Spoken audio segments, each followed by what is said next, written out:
Iran বলছে যে তারা পারমাণবিক অস্ত্র তৈরি করতে চায় না। তারা যেই পরমাণু কর্মসূচি চালিয়ে যাচ্ছে এতে তাদের উদ্দেশ্য হলো জ্বালানি নিরাপত্তা নিশ্চিত করা। তাহলে আমরা এটা ধরে নিই যে ইরান যা বলছে সেটি ঠিক বলছে। সেক্ষেত্রে ইরানের তো তাহলে আর পারমাণবিক অস্ত্র তৈরি করার কোনো উদ্দেশ্য নেই।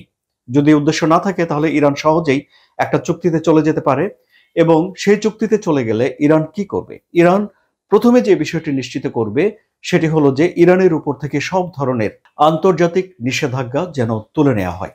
গত নির্বাচনে এই যে মাসুদ পেজেকশিয়ান নির্বাচিত হয়ে এসেছেন প্রেসিডেন্ট হিসেবে, তিনি কিন্তু পশ্চিমের সঙ্গে নিষেধাজ্ঞা তুলে নেওয়ার বিষয়ে আলাপ আলোচনা করার একটা ম্যান্ডেট এই নির্বাচনে তিনি নিয়ে এসেছেন। অর্থাৎ বর্তমানে যে সরকার রয়েছে ইরানে, সেই সরকার চায় যে নিষেধাজ্ঞা উঠে যাক, নিষেধাজ্ঞা তুলে নেওয়ার ব্যাপারে পশ্চিমের সঙ্গে আলাপ আলোচনা হোক। সুতরাং তারা যেহেতু তাদের একজন অভিজ্ঞ কূটনীতিক এখানে রেখেছে, সেই কূটনীতিকের মাধ্যমে তারা এই নিষেধাজ্ঞা থেকে মুক্তি পাওয়ার চেষ্টা করবে ইরান।